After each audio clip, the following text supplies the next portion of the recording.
Baik, pertanyaannya. Ya, tadi sidang cukup sengit Bang, kenapa Bang? Posisi sekarang 3-0. Artinya gini,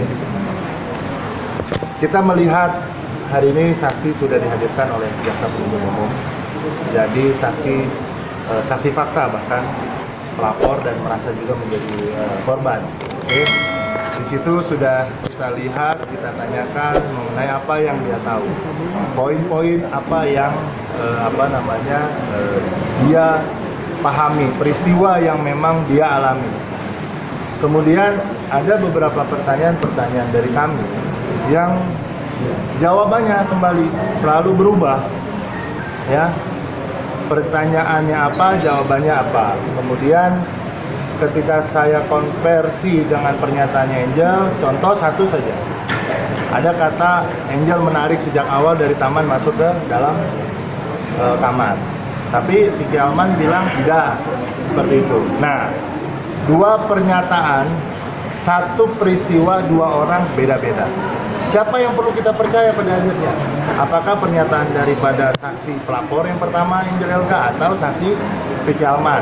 Ini satu saja. Yang kedua, peristiwa yang lainnya, kita melihat dia menyatakan, saya mengetahui bahwa memang Vicky Prasetyo yang mengizinkan media, katanya mengundang. Saya tanya undangannya mana? Nggak tahu. Ternyata jawaban dia itu adalah asumsinya dia. Nah, ketika asumsi dimasukkan ke dalam berkas perkara, akhirnya apa? Perkara ini hanya asumsi pada akhirnya. Dakwaannya ini hanya asumsi pada akhirnya. Karena kenapa? Karena yang diterangkan di dalam BAP itu asumsi, bukan fakta. Bukan kata saya, tapi kata saksi.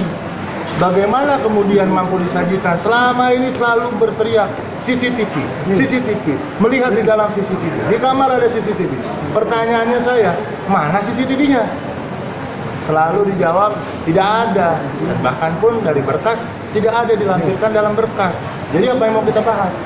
Kalau selalu di situ disebutkan, karena CCTV itu bisa melihat, kita bisa melihat jelas proses bagaimana Vicky Prasetyo masuk, Vicky Alman masuk, Angel Elga masuk, apa yang terjadi di dalam rumah, jelas bisa terekam, terrecord. Pertanyaannya, kemana itu CCTV? Tidak ada, dihadirkan di dalam persidangan. Artinya apa? Tadi saya bilang, Vicky Alman di dalam BAP-nya itu apa? Ditanya hakim, itu asumsi saya Pak, seolah-olah udah dapat persetujuan. Tapi faktanya kan tidak. Banyak kejanggalan.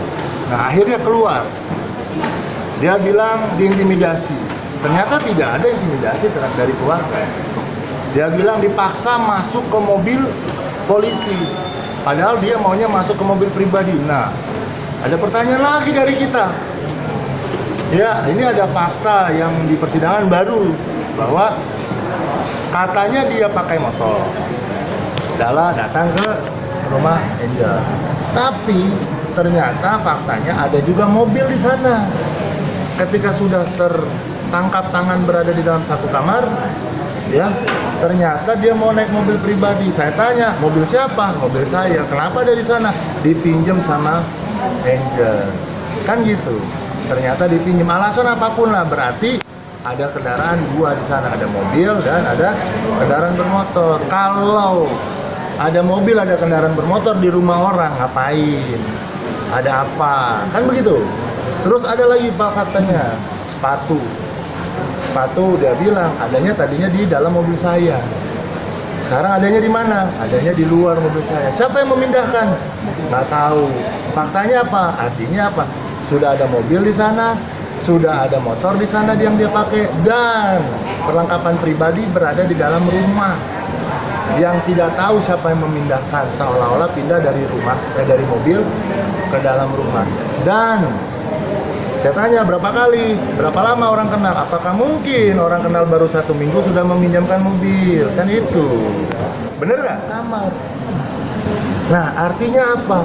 Vicky mengucapkan kata-kata itu dalam kondisi marah.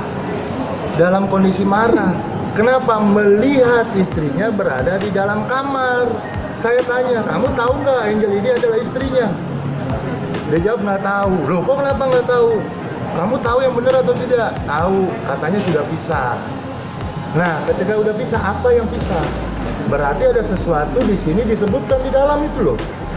Disebutkan di dalam BAP-nya, Vicky Alman menyatakan ditulis itu calon mantan suami.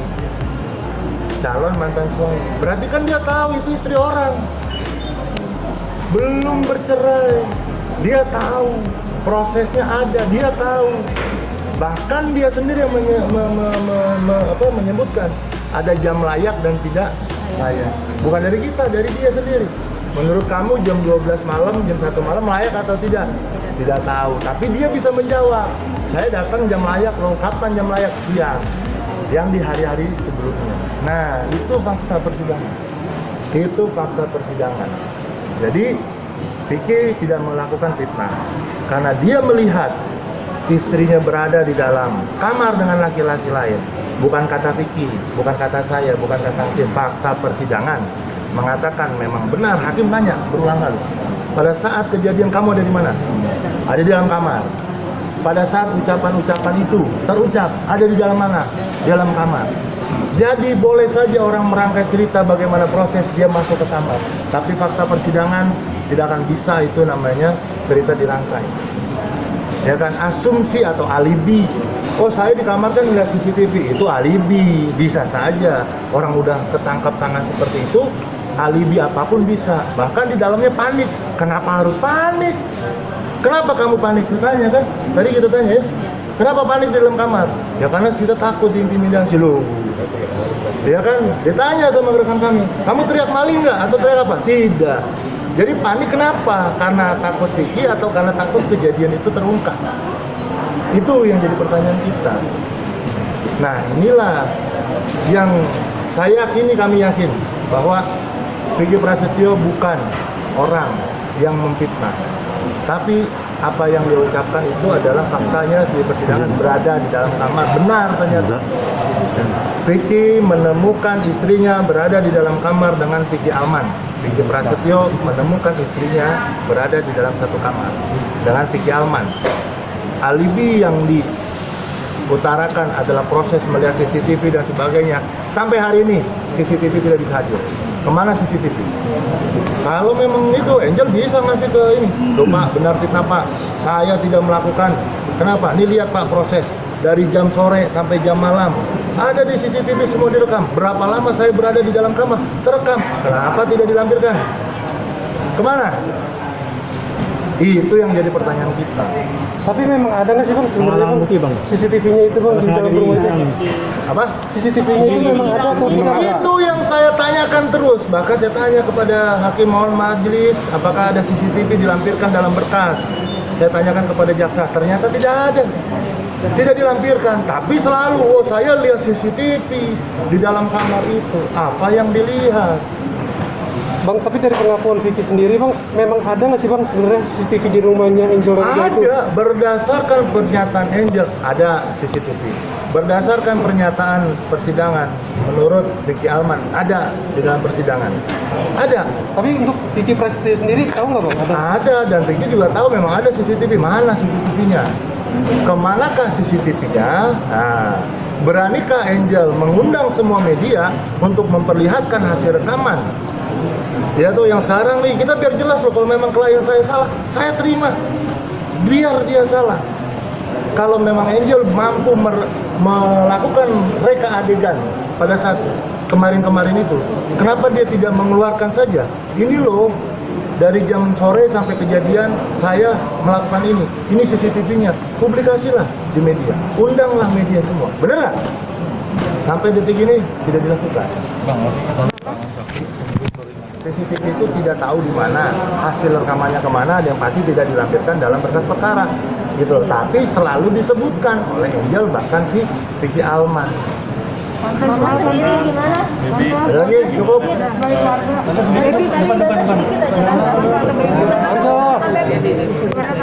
Di tengah tante, di tengah. Vicky Alman tadi gimana Beb? Dari awal persidangan sampai sidang sudah kesekian kali, Baby nggak pernah absen, selalu datang. Cuma yang sangat ngeganjel, ya, Angel Elga itu selalu bilang dengan tegas dan lantang. Kita lihat nanti CCTV di persidangan. Kita lihat nanti CCTV di persidangan. Sampai akhirnya sidang tadi proses pemeriksaan Vicky Alman, nggak ada yang namanya CCTV. Siapa di sini yang berbohong? Siapa di sini korbannya? Bagaimana nasib kakak saya? Kalau sampai Angel Elga bisa mempertontonkan CCTV kepada kita semua, saya tidak menuntut siapapun. CCTV itu dia bilang didorong sama kakak saya sampai dia masuk ke kamar. Kalau sampai Angel Elga, saya bilang kalau sampai Angel Elga mampu membuktikan, saya berani iris kelingking saya tidak akan menuntut siapapun, ya. Tapi kalau tidak, berarti siapa di sini korbannya? Terima kasih. Yang laporan yang laporan yang kemarin gimana? Itu nanti ikutin prosedur aja. Bel, kan megang Instagram Kak Vicky, gimana Bel? Artinya kenapa mengendorse Instagram Kak Vicky, Bel? Udah ya, cukup. Satu hal lagi, bahwa yang tadi sudah disampaikan semua adalah fakta persidangan yang kita tidak tidak melihat sebagai, kami tidak merekayasa apapun. Kita melihat fakta-fakta saja, dan mudah-mudahan kita mampu melihat siapa sesungguhnya yang menjadi korban.